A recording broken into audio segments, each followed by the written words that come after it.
பகுத்தறிவு எந்த லட்சணத்தில் இருக்கு? ஒரு குடிக்கிறான், ஒரு குடியாரன் குடிக்கிற தப்புன்னு அவனுக்கு தெரியுமா தெரியாதா? தெரியும்ல. அவன் போய் குடிக்கிறான், அவனுக்கே தெரியல தப்புண்டு. ஒரு பகுத்தறிவாதிக்கு அவனுக்கே தெரியும் தப்புண்டு, குடிக்கலாம் குடிக்க கூடாது, அதனால கருதி புற்றுநோய் வரும், அது வரும் இது வரும், ஏன்டா குடிக்கிற? குடிக்கிறான், குடிக்க கூடாது, குடிக்கிறான். இது என்னது? என்ன பகுத்தறிவுங்கிற? இதான் நம்ம பகுத்தறிவு. நம்ம பகுத்தறிவு ஆஹா பீத்திக்கிற அளவுக்குள்ள பகுத்தறிவு ஒன்றும் கிடையாது. வழங்குதா? ஒரு விஷயத்தை அழுத்தமா ஸ்ட்ராங்கா சொல்லி நம்மளை கரெக்ட் பண்ணிட்டு போக மாட்டேங்குது நம்ம பகுத்தறிவு. இந்த பகுத்தறிவு வச்சுக்கிட்டு தான் இவர் கடவுளை எடை போடுறாரு. இந்த ஒண்ணுக்கு போதவாத பகுத்தறிவு வச்சுக்கிட்டு தான் கடவுள் இருக்கிற கொண்டாந்து காட்டு அப்படிங்கிறாரு. அப்ப அதுக்கு தான் அல்லாஹ் என்ன பண்றான்? ஆயாத்துல் மூக்கினீன், இந்த பூமி முழுவதும் ஏராளமான சான்றுகள் இருக்கின்றன சிந்திக்கிற மக்களுக்கு. அம்புசிக்கும் உங்களுக்குள்ளேயும் ஏராளமான சான்றுகள் இருக்கின்றன. அவளா துபுசிரூன், நீங்கள் விளங்க மாட்டீர்களா? அதை போய் பாருங்கப்பா, அதை போய் சிந்திங்க. நீங்க வாழ்ற பூமியை எடுத்துட்டு பாருங்க, எத்தனை ஜீவராசிகள் இருக்கு, அதை எடுத்து பாருங்க. நம்ம இன்னைக்கு பாக்குற ஒரு அற்புதத்தை பாக்குறீங்க. லாஜிக்கல நீ படிச்சிருப்பீங்க, அதாவது உயிரியல் படிச்சிருப்பீங்க. அந்த உயிரியல்ல உங்களுக்கு என்ன சொல்லி தர்றான்? ஒவ்வொரு கால்நடைகளை பத்தி, ஒவ்வொரு ஜீவன்களை பத்தி, அதனுடைய உற்பத்தியை பற்றி, அதனுடைய வளர்ச்சியை பற்றி எல்லாம் நீங்க படிக்கிறீங்க. அதை படிக்கும் போது அங்க பகுத்தறிவு தோல்வி அடைகிற காட்சியை பாக்குறீங்க. என்ன காட்சி அது? எதனுடைய உற்பத்தி ரொம்ப கம்மியா இருக்குதோ அது நாட்டில் கம்மியா தான் இருக்கணும். எதனுடைய உற்பத்தி ரொம்ப குறைவா உற்பத்தி ஆகுதோ அந்த ஜீவன்கள் உலகத்துல கம்மியா இருக்கணும். சரி, எதனுடைய உற்பத்தி அழிவு, என்னுடைய அழிவு அதிகமா இருக்குதோ அதனுடைய எண்ணிக்கை என்னவா இருக்கணும்? குறைவா இருக்கணும். எது நல்ல பலமாக வீரமிக்கதாக இருக்கிறதோ அதனுடைய உற்பத்தி என்ன இருக்கணும்? உலகத்துல அதிகமா இருக்கணும். இதான சாதாரண லாஜிக்கு. ஆனா இந்த பகுத்தறிவு லாஜிக்கு அப்பாற்பட்டு இது உன் கணக்குடா, உன் மூளைக்கு இவ்வளவுதான் தெரியும். இங்க பார், நான் சரி வேலை பார், அல்லாஹ் சொல்றான், அல்லாஹ் செஞ்சு காட்டுறான், நான் இருக்கிறேன் காட்டுறான். அதிகமான உற்பத்தி பண்ணக்கூடிய ஜீவன்ல முயல் இருக்கிற. முயல் பார்த்திருக்கீங்களா? அது எப்படி உற்பத்தி ஆகும் தெரியுமா? முயலுடைய உற்பத்தி உங்களுக்கு தெரியுமா? ஒரு நேரத்துக்கு ஒரு டசன் குட்டி, ஒரு தடவை எவ்வளவு குட்டி போடும்? ஒரு டசன், ஒன்னு ரெண்டு கிடையாது, 19 வாட்டுக்கு ஒரு டசன் போட்டுரும். அந்த ஒரு டசன் பெருசா வருது எவ்வளவு நாள்? 10 வருஷம் ஆகுறீங்களா? 6 மாசம். இந்த ஒரு டசன் என்ன செய்யும்? 6 மாசத்துல அது ஒரு டசன் ஒவ்வொன்றும். ஒரு ஜோடி முயல் இருந்துச்சுன்னு சொன்னா ஒரு வருஷத்துல உங்ககிட்ட எவ்வளவு இருக்கும்? ஒரே ஒரு ஜோடி முயல் ஒருத்தன் இருந்தா ஒரு வருஷத்துல அவன் எவ்வளவு இருக்கும் தெரியுமா? 2 ஒரு டசனை பெற்றுருச்சு. அப்ப ஒரு டசன் 12 ஆச்சா? அந்த 12 பிளஸ் இது 2 பெருசு 2 இருக்க 14 ஆயிருச்சு. இந்த 14 என்ன பண்ணும் கேட்டா 14 7 ஜோடி ஆணு பெண்ணுமா பிரிச்சுக்கிறீங்க. ஒவ்வொன்னு என்ன செய்யும்னா 12 7 12 84 6 மாசத்துல அந்த 84 42 ஆக்கிருங்க. ஆணு பெண்ணுமா தானே 84. அந்த 42 பிளஸ் 12 கால்குலேட்டர் வச்சுக்கிறீங்களா? பிரிக்கிறீங்க. அப்ப ஒரு வருஷத்துல எவ்வளவு ஆச்சு? எவ்வளவு? ஒரு 42 பிளஸ் இன்ட்டு 12 எவ்வளவு? எவ்வளவுங்க? 5000 ஆச்சா? 500? 500. ஒரே ஒரு ஜோடி முயல் ஒரு வருஷத்துல 500 ஆகுது. ஒரே ஒரு ஜோடி முயல் உத்தேசமா ஒரு வருஷத்துல எத்தனை ஆகுது? 500 ஆகுது. ஒரு வருஷத்துல ஒரு முயலுக்கு 500 சொன்னா 10 முயல் 5000 ஆச்சு, 100 முயல் 5 லட்சம் ஆச்சு. எத்தனை கோடி வருஷம் ஆச்சு உலகம் படைக்கப்பட்டு? இந்த கணக்குல பார்த்தோம்னு சொன்னா போற வார இடங்கள்ல முயல் மேல நம்ம நடக்கணும். இந்த பழகி பெருகிற கணக்கை பார்த்தோம்னு சொன்னா நம்ம எது மேல நடந்து போகணும்? நமக்கு இடம் இருக்காதுங்க. என்னங்க நீ ஒரு முயலை வாங்கி வீட்டுல விட்டீங்கன்னா 500 முயல் ஆகுதுங்கிறனா? ஒரு ஜோடி முயலை வாங்கி வீட்டுல விட்டீங்கன்னா 500 முயல் ஆயிடுது. அப்ப எத்தனை வருஷம் ஆச்சு உலகத்துல மனுஷன் இந்த மாதிரி பறக்குவானா? ஒரே ஒரு ஜோடி மனுஷனை ஒரு வருஷம் விட்டா எத்தனை? 3. அவ்வளவுதானே? அதிகபட்சம் எவ்வளவு? 2+1 அவ்வளவுதானுங்க. ஒரு மனுஷனை 500 ஒரு வருஷம் உள்ள விட்டோம்னு சொன்னா, தனியா ஒரு ஆணை பண்ணி விட்டா அவன் எவ்வளவு ஆக போறான்? ஒரு வருஷத்துல 3 ஆனாலும் ஆகுவான், ஆவாட்டாலும் இல்ல, 2 இருந்தாலும் இருப்பான். இதுதான் மனுஷன். ஒரு ஜோடி முயலை கொண்டு விட்டீங்கன்னு சொன்னா அதனுடைய கணக்கு எவ்வளவு? 500. அப்ப மனுஷனை விட 500 மடங்கு பெருகுது முயல். மனுஷனை விட மனுஷன் எவ்வளவு இருக்காண்டா 600 கோடி பேர் இருக்கான். முயல் அவ்வளவு இருக்குன்னு சொல்ல முடியாது. நாம அதான் கணக்கு. இப்ப வழங்குதா? முயல் அந்த அளவுக்கு காணா. எங்கனே முயலை பார்க்க முடியல. போற வார வாட்டில ரோட்ல முயல் பார்த்திருக்கீங்களா? ஒரு 8 நாளைக்கு நீங்க முயல் பார்த்திருப்பீங்க. சொல்லுங்க பாப்போம். சமீபத்தில் முயலை பார்த்த ஆளுக்கு யாராவது சொல்லுங்க பாப்போம். அதனால பார்த்திருப்பாரு. வியாபாரம் பண்றதுனால பார்த்திருப்பாரு. அப்ப எதுக்கு இதை சொல்ல வர்றேன்? அப்ப முயலையே காணாம். அதே நேரத்தில் கம்மியாக உற்பத்தி ஆகக்கூடிய செம்மறியாடு இங்கதான் அங்கதான் அல்லா இருக்கிறான். செம்மறியாடு இருக்க, அது என்னது? மனுஷன் மாதிரி ஒரு குட்டி தான் போடும். வெள்ளாடாச்சும் 2-3 போட்டு போடும். செம்மறியாடு இருக்க ஒரு சூளுக்கு எவ்வளவுதான்? ஒரு குட்டி தான். அதுவும் ஒரு வருஷம், 10 மாசம், ஒரு வருஷமா? ஒரு வருஷம். ஒரு வருஷம் கர்ப்ப காலம். ஒரு வருஷத்துக்கு 2 செம்மறியாடு இருந்தா 3 செம்மறியாடு ஆகும். நம்ம கிட்ட ஒரு ஆணு பெண்ணு செம்மறியாடு இருந்தா ஒரு வருஷம் ஆனா எத்தனை ஆகும்? ஒன்னே ஒண்ணு கூடும். அது தாய் மகளையும் அப்பாவுமா சேர்த்தா 3 நமக்குதா. 2+3 இல்ல, 2+1 3 நமக்குதா. அப்ப மொத்தமே இவ்வளவுதான் ஆகும். இந்த கணக்கு படி பாத்தீங்கன்னா செம்மறியாடு இருக்கக்கூடாது. ஆனா அறுக்கிறது எவ்வளவு கேளுங்க. ஒவ்வொரு கத்தாப்பனும் கணக்கு எடுத்து பாருங்க. ஒரு நாளைக்கு அது மெட்ராஸ்ல எடுத்து அது 10,000 இருக்கிறான். அது இந்த ஹஜ் பெருநா மாசம் வந்துச்சுன்னா அது லட்சக்கணக்கில் அள்ளி எவாடுக்கு போகுது. 5000 நாள் வாங்கி அறுக்க தயாரா இருக்கிறோம். அது மாதிரி போகுது. இவ்வளவு அறுத்து தின்றதுக்கு பிறகு போகும்போது ரோட்ல போறோம், ஓட்டிட்டே போறாங்க. முயல் கடையை பார்க்க முடியல. முயல் கடை எங்கேயாவது பார்க்க முடியல. போனோம்னு சொன்னா ஒரே செம்மறியாடு ஒரு 5000 ஆட்டை ஓட்டிக்கிட்டு நம்ம காரை பார்த்து ஓட்ட வேண்டி இருக்குது. பார்த்துருக்கீங்களா? அது மாதிரி இது எப்படி உற்பத்தி ஆச்சு? எது உற்பத்தி குறைவா இருக்குதோ அது பெருகுது, எது ரொம்ப திங்கப்படுதோ அது பெருகுது. முயலுக்கு கடை இருக்காங்க, கறிக்கிற கோழி கடையாச்சும் இருக்குது.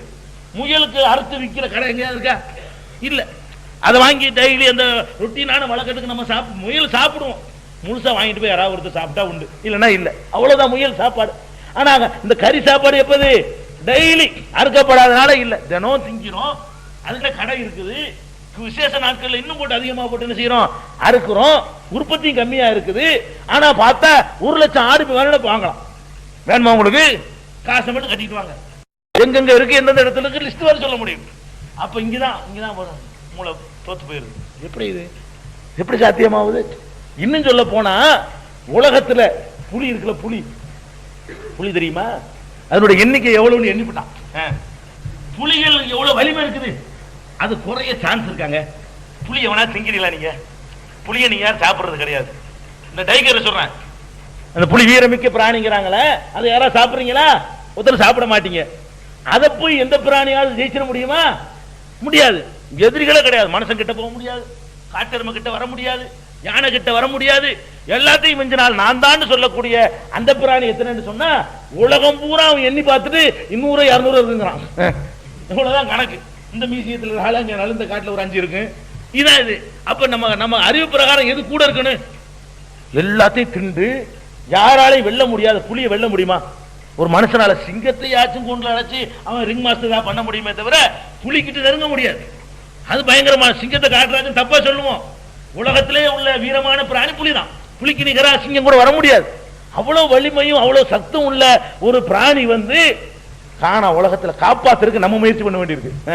ஒவ்வொரு அரசாங்கமும் கோடி கோடியா செலவு பண்ணி புலிகளை காப்பாத்துவோம். புலி 2 புலி தோலை உரிச்சிட்டு போயிட்டாங்க. ஆந்திராவில் தனி கமிஷனை போட்டு எதுக்கு மனுஷன் செத்துக்கு சிபிஐ விசாரணை கிடையாது, புலி செத்ததுக்காக வேண்டி சிபிஐ விசாரணை அப்படி காப்பாத்துறான்.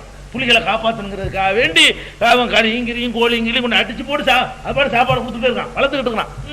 வளர மாட்டேங்குது, பெருக மாட்டேங்குது, உற்பத்தி இல்லை. அப்ப நமக்கு என்ன வழங்குது? எது அதிகமா இருக்கணுமோ அது குறையுது, எது இருக்கவே கூடாதோ அது நிறைய இருக்குது, எது உலகத்தில் கிடைக்க சான்ஸே இல்லையோ அது ஜாஸ்தியா இருக்குது. இது என்ன லாஜிக் சொல்லுவாப்ப? இதுக்கு என்னப்பா லாஜிக்கு? இதுக்கு என்ன பகுத்தறிவாதம்? மனிதனுக்கு எது தேவைன்னு அல்லாஹ் நினைக்கிறானோ, மனிதன் எதை விரும்புறானோ அதை அல்லாஹ் வளர்க்கறதுக்கு அவன் பொசிஷனை கையில் எடுத்துக்கிறான். அவன் டெக்னிக்கு நம்மள்கிட்ட கொடுக்கு. உன் கணக்கு அப்படித்தான், நம்ம கணக்கு வேற. கொண்டா வேற ஒருத்தர் உட்காந்து நிர்வாகம் பண்ற மாதிரி ஒன்றும் தெரியல. இது பார்க்கும்போது உன் நிர்வாகத்தில் உள்ள மாதிரி தெரியலையப்பா. இது வேற எவனோ ஒரு உட்காந்துட்டு நிர்வாகம் பண்ணிட்டு இருக்கிறான். உன் கணக்கெல்லாம் மீறி அது பாட்டுக்கு எங்கேயோ தாறுமாறா போயிட்டு இருக்குது. இதனுடைய வளர்ச்சி தாறுமாறா இறங்கி போயிருக்கு. முயலுடைய வளர்ச்சி இருக்குது, அதனுடைய உற்பத்தியோட ஒப்பிடும் பொழுது, அதனுடைய அழிவோட ஒப்பிடும் பொழுது, அது சாப்பிடப்படக்கூடிய எண்ணிக்கையோட ஒப்பிடும் பொழுது அன்னைக்கு இருக்கு தேடி பார்த்தா கண்டுபிடிக்க வேண்டியிருக்கு. என்னைக்காச்சும் ஒரு முயல் நான் குறுக்க போறத ஒரு 5 வருஷத்துல ஒரு பார்த்துருப்பேன்னு நினைக்கிறேன். 5 வருஷம் ஆச்சு ஒரு முயலை பார்த்து. இந்த வண்டியில போயிட்டு இருக்கும்போது லட்சக்கணக்கான ஆடுகளை பார்த்துருக்கோம். வெளியூர்களுக்கு போகக்கூடிய நேரங்கள்ல, இரவு நேரங்கள்ல, பகல்ல எல்லாம் பார்க்கிறோம். அப்ப எதுக்கு இதை சொல்ல வர்றேன்னு கேட்டா, அல்லாண்டு ஒருத்தன் இருக்காங்கிறதுக்கு இங்கதான் நீங்க தேடணும். என் கண்ணுக்கு முன்னாடி கொண்டு வா பார்க்கிறேன், இது அல்ல. இதுக்கெல்லாம் மிஞ்சின பல அதிசயங்கள் நம்ம இதெல்லாம் ஒன்று ரெண்டு சுட்டு காட்டுறோம். இதுல இருந்து நீங்க டெவலப் பண்ணிக்கிற வேண்டியதான். எத்தனை அதிசயங்கள் நம்ம வாழ்க்கையில் என்ன செய்யறோம், பார்க்கிறோம். நமக்கு மிஞ்சின ஒரு சத்து கண்டிப்பா இருந்து கொண்டிருக்கிறது. இதையெல்லாம் வச்சு அல்லாஹ் இருக்கிறான், இதெல்லாம் செஞ்ச அல்லாஹ் நம்மளை பார்க்க மாட்டானா? இதையெல்லாம் செஞ்ச அல்லாஹ் நம்ம செத்த பிறகு திரும்ப படைக்க மாட்டானா? இதையெல்லாம் செஞ்சு நம்மளை காப்பாத்துறதுக்காக வேண்டி அந்த பகுத்தறிவுக்குலாம் ஒரு திரையை போட்டு இவ்வளவு பெரிய டெக்னிக்கை கையாண்ட ரப்புல் ஆலமீன் நம்மளை கண்காணிக்க மாட்டானா? அவனுக்கு நம்ம பயப்படக்கூடாதா என்ற உணர்வுக்கு தான் சயின்டிபிக்காக சயின்ஸ் சொல்றதுக்காக வேண்டியோ உலக நடைமுறைக்காக வேண்டியது நம்ம சொல்லல. கடவுள் இருக்கிறான், கடவுள் இருக்கிறான், நிச்சயமா இருக்கிறான். அதுல எல்லளவும் எல் முனையளவும் எல்லுல கோடியில ஒரு மடங்கும் யாருக்கு சந்தேகம் வரக்கூடாது என்ற அளவுக்கு அவ்வளவு உறுதியான சமாச்சாரங்கள். இதுகளெல்லாம் கடவுள் இருக்கான் என்பதற்குரிய ஏராளமான சான்றுகள். நம்ம ஒரு தானியத்தை முளைக்க அதுல பாருங்க அதிசயத்தை. ஆலமரத்து விதை யாரா பார்த்திருக்கீங்களா? எத்தனை பேர் பார்த்திருப்பீங்க? யாருக்கும் பார்த்திருக்கீங்க ஆலமரத்து விதை? ஒருத்தரும் பார்த்திருக்கலையா? நீங்க பார்த்திருக்கீங்களா? எவ்வளவு வருஷமா இருக்காது? கடுகை விட ஒரு 10ல் 1 தான் இருக்கும். ஆலமரம் தான் மரங்கள்ல பெருசுங்க. மரங்கள்லயே பெரிய மரமா இருக்கக்கூடிய விதை எடுத்து பார்த்தீங்கன்னா மாங்கொட்டை இருக்க, அது மரத்துல சின்ன ஒரு மரம் தான், அதுக்கு இருக்கிற விதை இவ்வளவு பெருசா இருக்குது. பிரம்மாண்டமான ஆலமரத்தை இதுக்குள்ள எல்லாம் பண்ணி வச்சிருக்கான். சைஸை வச்சுட்டு முடிவு பண்ண முடியல, இப்படி பண்ணி வச்சுட்டான். நம்ம கொண்டு போய் தண்ணியை ஊத்துறோம், அங்க எல்லாம் இருந்து காட்டுறான். என்ன காட்டுறான்? ஒரு விதையை கொண்டு போய் முளைக்க வைக்கிறோம், அது பாட்டுக்கு வளருது. வளர்ந்துச்சுன்னு சொன்னா நம்ம ஊத்துற தண்ணி இருக்குத, அதுலயும் எந்த கலர் சாயம் போட்டு ஊத்துறீங்களா? இல்ல, சாதாரண தண்ணி தான் ஊத்துறீங்க, அதுலயும் கலர் இல்ல. அந்த மண் இருக்குத, அதுலயாச்சும் ஏதாவது கலர், சிவப்பு கலர் மண், பச்சை கலர் மண் இருக்குதா? அதுலயும் மண்ணுலையும் இது கிடையாது. சூரியன்ல இருந்து கலர் கலரா இந்த சினிமாவில் லைட்டிங் காட்டுவானே அப்படி வெளிச்சம் வந்துகிட்டு இருக்குன்னா வெளிச்சமும் கூட அந்த மாதிரியான கலர் கிடையாது. ஆனா அங்கேருந்து உற்பத்தியாவது பச்சை கலரா இலை, அது ஒரு 10 டன் தேர்ம்பல இருக்குது. இவ்வளவு பச்சை கலர் எங்க இருந்துச்சு? இவ்வளவு வண்ணங்களை எதுக்குள்ள இறச்சி வச்சிருந்துச்சு? இது எல்லாம் அதுக்குள்ள. எதுக்குள்ள? இப்ப சொன்னார கடுகுல ஒரு 10ல் 1 பங்கு அது உள்ளதான். இந்த ஆலமரத்துக்குள்ள அம்புட்டு விதைகளும் இருந்துச்சு. ஒரே தண்ணி. நீங்க மாம்பழம் சாப்பிட்டு இனிக்குதுல, இனிக்குது. எதுல இருந்துச்சு அந்த இனிப்பு? எதுல இருந்துச்சுன்னா அது ஊத்துற தண்ணி இனிப்பா இருந்துச்சா? 2 மூட்டை சீனியை கலந்து ஊத்துனீங்களா? இல்ல, தண்ணி இனிக்கல.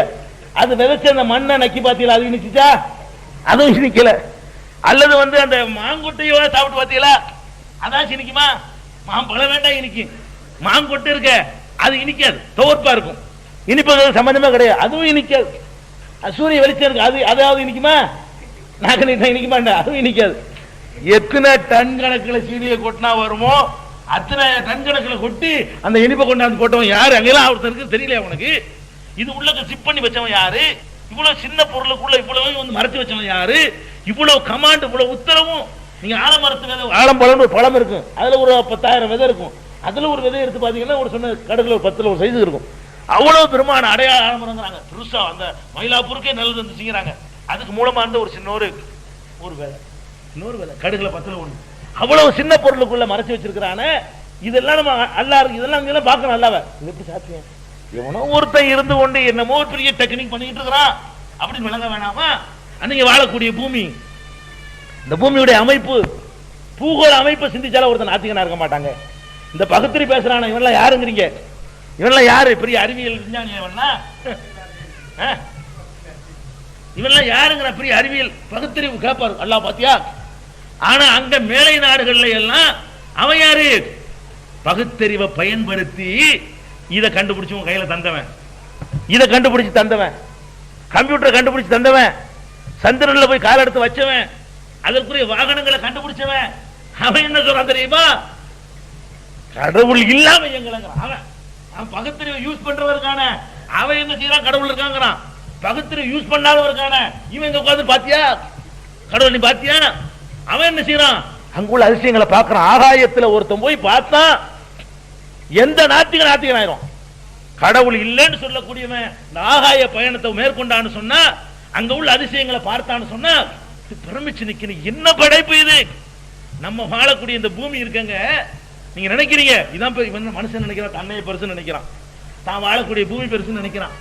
உண்மையில பாத்தீங்கன்னா அல்லாஹ்வுடைய படைப்பு இவ்வளவுதானா? இவ்வளவுதான் இவனுக்கு தெரியுது. இப்ப சென்னைன்னு வச்சுக்கிறோங்க, உலகத்தை என்ன அளவு வச்சுக்கிறோம்?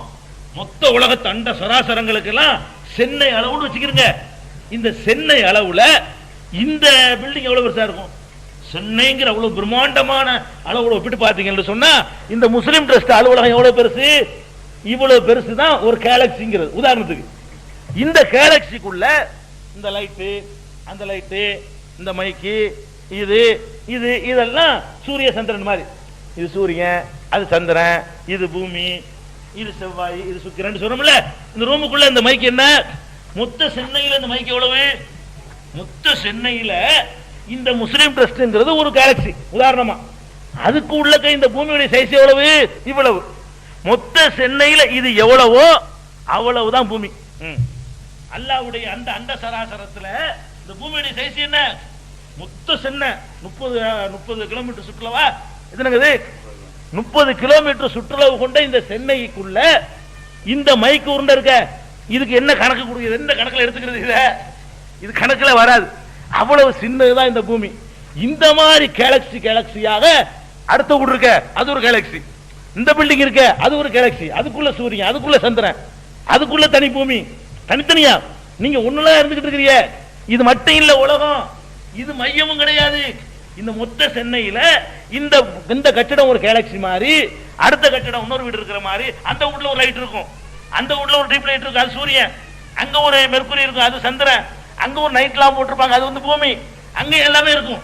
இப்படி ஒவ்வொரு வீடுகளும் ஒவ்வொரு கேலக்சி. இப்படி பல்லாயிரக்கணக்கான கேலக்சிகளை படைச்சு, பல்லாயிரக்கணக்கான சூரியன்களை படைச்சு, பல்லாயிரக்கணக்கான கோள்களை அதை நோக்கி சுத்த விட்டுருக்கான அந்த அண்ட சராசரத்தில் ஒப்பிட்டு பார்த்தோம்னு சொன்னா இந்த பூமி மெட்ராஸோடு ஒப்பிடும் போது எவ்வளவு பெருசா இருக்குதோ இவ்வளவு பெருசு. இந்த கணக்கை விட சின்னதுதான் அல்லாஹ்வுடைய படைப்புல பூமி. இது எப்போ உனக்கு தெரியும், ஒரு மேல போகும்போது பிரமிச்சு போய் பார்க்கிறோம். மேல போய் உட்கார்ந்துகிட்டு போகும் பொழுது சுப்ஹானக மா ஹலக்த ஹாதா பாத்திலா, அல்லாஹ் சொல்லி காட்டுறானே, இன்ன ஃபீ ஹல்கி ஸமாவாத்தி வல் அர்த், வானங்கள் பூமிகளை படைத்திருப்பதிலையும், வக்திலாஃபில் லைலி வன் நஹார், இரவு பகல்கள் மாறி மாறி வருவதிலையும், லஆயாத்தின் லிஉலில் அல்பாப், அறிவுடைய மக்களுக்கு சான்றுகள் இருக்கின்றன. எப்படிப்பட்டவர்கள் என்று சொன்னால் அவங்களை பத்தி அல்லாஹ் சொல்றான், யத்தஃபக்கரூன ஃபீ ஹல்கி ஸமாவாத், வானங்கள் படைக்கப்பட்டதை பற்றி ஆய்வு பண்ணுவார்கள். ரப்பனா மா ஹலக்த ஹாதா பாத்திலா, இறைவா நீ வீணுக்கு படைக்கல, இதை வீணா நீ படைக்கலன்னு சொல்லுவாங்கங்கறான். அந்த மாதிரியான அதிசயங்களை போய் பார்த்தா பிரமிச்சு நிக்கிறோம். இந்த பூமியை இவ்வளவுன்னு சொன்னா நீ நல்லா எவ்வளவு இதுல மொத்த பூமியே இதுதான். இப்ப நம்மள எங்கங்கிற இதுல 2/3 தண்ணி போயிடுது. அதுல வர இந்த பூமியிலையும் கூட 3/2 பங்கு தண்ணி போயிருது. மனுஷன் வாழ்ற பூமி இல்ல, அதுல ஒரு இவ்வளவுதான் பூமி. இவ்வளவுக்குள்ள நீ வாழ்ற மொத்த 600 கோடி மக்களும். இந்த 600 கோடி மக்கள் எவ்வளவுதான், இவ்வளவுதான். இவ்வளவு இடத்துல 600 கோடி மக்கள், யானை, கழுதை, குதிரை, சிங்கம், புலி, வீடு, கட்டணம் எல்லாம் சேர்த்து பார்த்தா நீ என்னத்துல சேருவ? இதுல அல்லாஹ்வுடைய படைப்புல மெட்ராஸுக்கு ஒப்பிட்டு பார்த்தா கூட நீ ஒண்ணும் இல்ல. அல்லாஹ்வுடைய படைப்பு அந்த உலக அல்லாஹ்வுடைய அண்ட சராசரத்தை சென்னைக்கு ஒப்பிட்டு பார்த்தா கூட நீ ஒண்ணுமே இல்ல. அவ்வளவு அற்பமா இவர் உட்கார்ந்துக்கிட்டு கடவுள் இப்படி இடம் போறான், இவ்வளவு பிரம்மாண்டத்தை பண்ணி வச்சிருக்கிறான, இவ்வளவு பிரம்மாண்டமான அதிசயமான ஏற்பாடுகள். ஒவ்வொரு கோள்கள் அப்படி நிக்குதுங்க அந்த இடத்துல. நமக்கு ஸ்டாண்டு போட்டு தான் நிக்க, எதுவுமே இது நிக்குமா அந்த இடத்துல? இப்ப எது கேமராக்கு 3 ஸ்டாண்டு வச்சிருக்காரு அவரு, உளுந்துரும். இப்ப ஸ்டாண்ட் இல்லாம நிக்காது, ஊண்டி வைக்கணும். அல்லாஹ்வுடைய படைப்பு எதுக்குமே என்ன இல்ல, இப்படிதான். சூரியனா இப்படி நிக்குது, சந்திரனா அது ஒரு பக்கம் நிக்குது அந்த இடத்துல. அங்கிட்டு இங்கிட்டு எந்த பக்கமும் கயிறு கிடையாது, ஆணி கிடையாது, தூணு கிடையாது, ஒண்ணும் கிடையாது. நீங்க இருக்கிற பூமி என்ன, அதுவும் இப்படிதான். இப்படி அந்த இடத்துல நின்றுகிட்டு இருக்கு. எப்படி நிக்குது?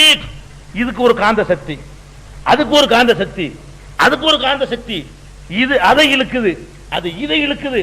ஆனா இழுத்துக்கிட்டு போயிடாத அளவுக்கு கணக்கு பண்ணி கரெக்டா பேலன்ஸ் பண்ணி, இதற்கு ஒரு சைஸான இழுவை, அதுக்கு ஒரு இழுவை, இதுவும் அதை இழுக்குது, அது இதை இழுக்குது. ஆனா அந்த இழுவையில அப்படி நிப்பாட்டி வச்சுக்கிறான். அந்த இழுவையில இது இழுப்பது கொஞ்சம் கூடுனா வர்றன்னு அதுவே ஓட்டிடும். இப்ப பூமியோட இழுப்பு சக்தி கொஞ்சம் கூடுன்னு வச்சுருவாங்க, சர்ரு சர்ரு சந்திரன் சுக்கிரன் செவ்வாய் பட்ட பண்ண அடிச்சு பூமிலாம் போயிடும்.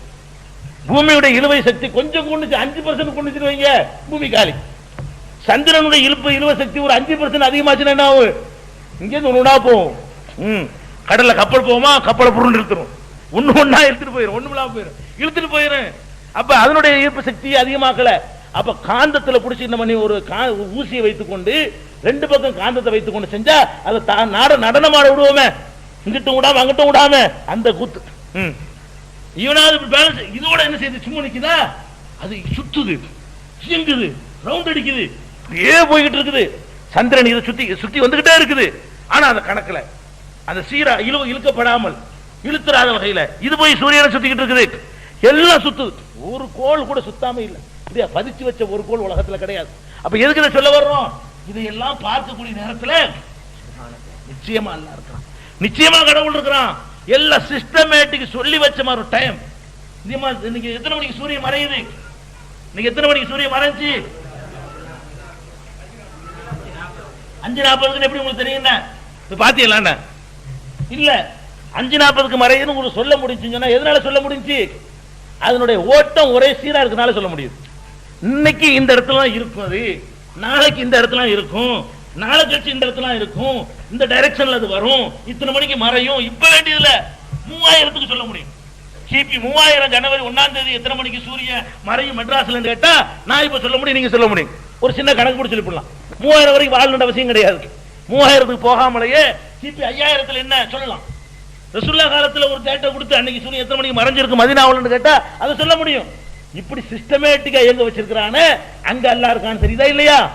இப்படி அள்ளி இறைச்சிருக்கிறான். கணக்கு வழக்கு இல்லாமல் கடவுள் ஒருத்தர் இருக்காங்கிறதுக்கு சான்றுகள் இருக்கிறது. இந்த சான்றுகளை வைத்து நம்ம நம்பி அல்லாஹ் இருக்காங்கிற உறுதியை முதல் ஏற்படுத்திக்கிறேன்னு. அல்லாஹ் இருக்காங்கிறது இவ்வளவுதான ஆதாரம் இருக்குது. இன்ஷா அல்லாஹ் நாளைக்கு பார்ப்போம்.